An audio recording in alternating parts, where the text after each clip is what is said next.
This is what is commonly known as the Plimsoll. In England it's called the Plimsoll. Experts describe it as low-tech athletic footwear, a canvas shoe that was often worn by many children during the 1970s. Not really enough grip to run around in, although we did, and wasn't anything you could perform major sports in whilst wearing it, although we did.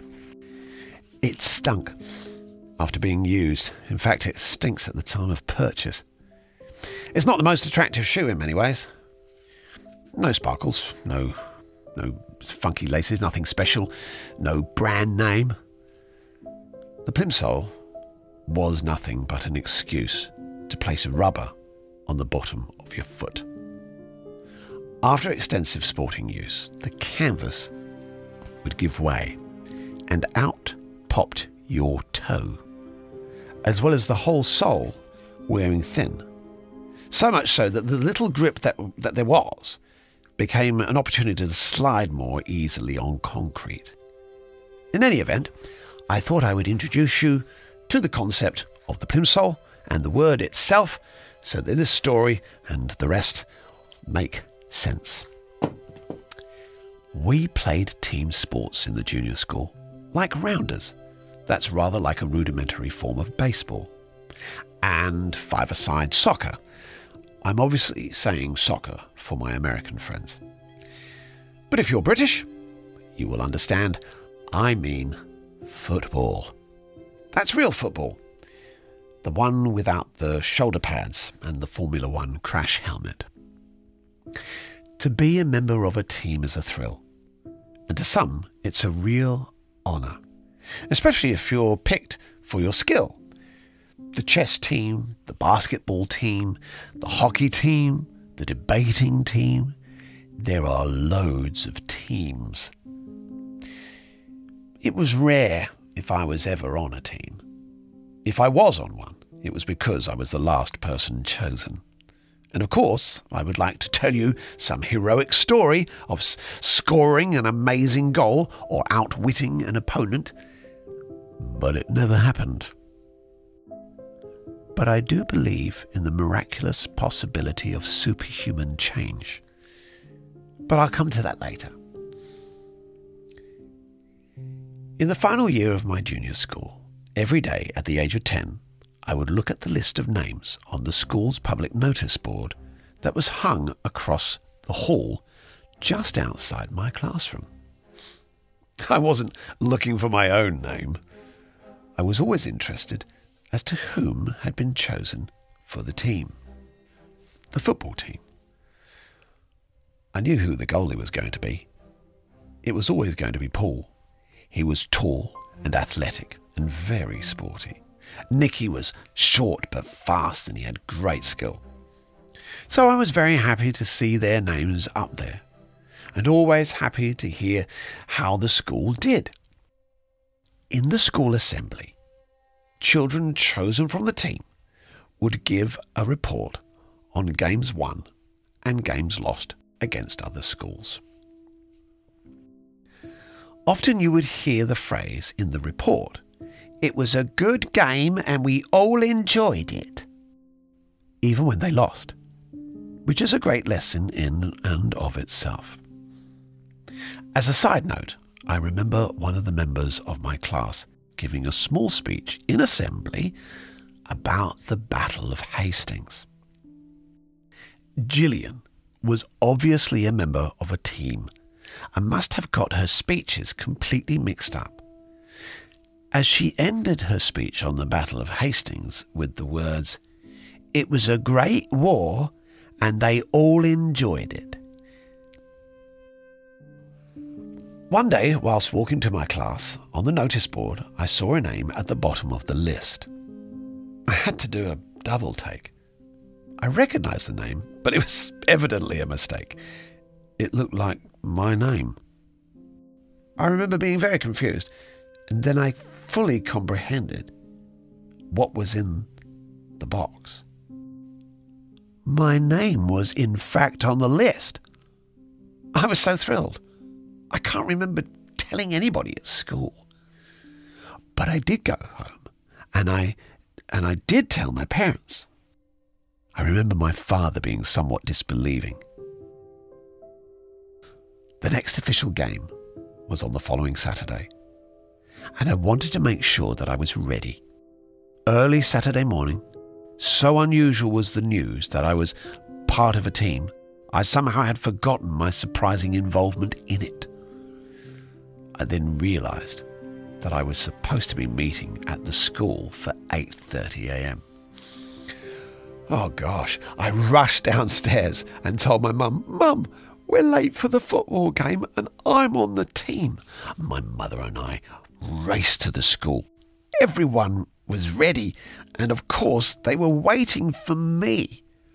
That's surely why they were still there. We pulled up and my mother and I dashed out of the car. My mother called out, "Yoo-hoo! Wait! Can he still come? His Plimsolls are just inside the school." The tall, bearded sports teacher, Mr. Payne, looked bemused. "Plimsolls?" he questioned. "Yes, he can get them," my mother said enthusiastically. "He can come in his normal shoes when watching," Mr. Payne matter-of-factly pointed out. Watching? I had trouble computing what he was saying. "My name is on the team list." "No, it's not. You'd need more, a lot more than Plimsolls, Charlie." He was looking at me with a strange but all too familiar look. I wasn't on the team. As much as I thought it couldn't be true, somebody had in fact played a prank on me and stuck my name on the list as a joke. I sometimes feel, when I think about it at any length, the embarrassment of that child, me. I must have looked so down in the mouth.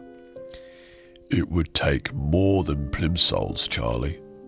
Those words echoed for a long time in my childhood head. A Plimsoll, a canvas shoe made for low-tech athletic activity. It's rather how I felt. A piece of rubber at the bottom of a foot, or should I say, me. A shapeless piece of canvas on a football pitch, not quite up to scratch, and would continue in life without ever hearing that triumphant call, "Goal!" It's just what I came to expect. 37 years later, I met a man called Scott, and he said to me, "The only way you will ever get super fit is to sprint as fast as you can over short distances." I didn't know how true that statement was, so I decided to give it a go. It suited me to do things in short bursts, because I had always found long-distance running such a bloody bore. So I made a plan. Every morning, I would get up and drive down to a deserted park and set my timer for 20 minutes. I would run as fast as I could over what I thought was 100 meters. I would then walk back to the place where I had started, do 10 squats and 10 push-ups, and repeat this until my 20 minutes was up. At the end of 6 months, I was running the full length of the park at high speed, with no slowing down. And not a sign of being out of breath, I should add. It was exhilarating. I felt fit and attractive, and my best friend Steve said I looked like a Marine. He's always been very kind.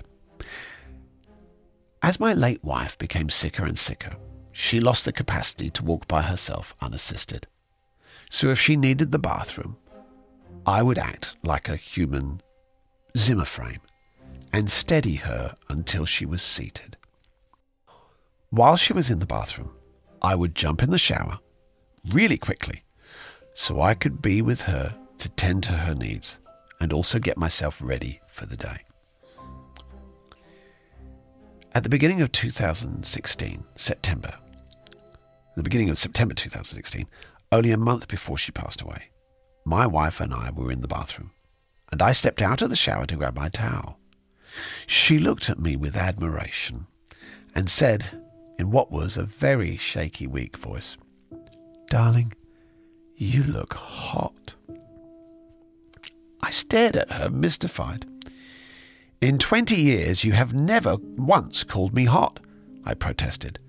She raised a very weak smile and said, "It seems you've finally got the body you should have had." It was a bittersweet moment. There I was, super fit, finding a new lease of life, feeling younger and stronger than my age, looking at my fading wife, her human potential diminishing. Whatever stage of life you are at, you should be celebrated. You are the only manifestation of you that this earth will ever see. Humans have the ability to change and discover time and time again new aspects of their lives, just by simple experimentation and a little bit of belief. I wasn't anything other than latent potential. Yes, 37 years later, I finally tapped into it. I wasn't a team player after all. There was no need for me to hear "goal." I was a solo athlete. I love sprinting. And no, I'm not Usain Bolt. But I love it when my fitness levels are up. I have stamina, the wind is blowing against my face, and my legs feel wildly animal. I now sometimes kick a bag, do weights, play table tennis, play badminton with my children, and of course, walk and run as much as I can. No, you are not part of the team. You may never be chosen. So if they don't pick you, if you are last on the list, not the best candidate for the job, the second choice or the 99th, the black sheep, the odd one out, the castaway, the unpopular kid, the misunderstood, the rumour, the Chinese whisper, the everyone has the worst perception of who you really are, or described as low-tech athletic footwear in the shape of a human. You choose you. You choose the game you play. You can only ever choose to be last on your own short list. Don't wait 37 years to find out you can run, jump, kick, speak, sing, dance, play. And if you consider yourself the embodiment of a Plimsoll, a low-tech, smelly piece of canvas with a rubber sole, wear out well. Death comes to us all, but truly living is a choice. I'll see you again.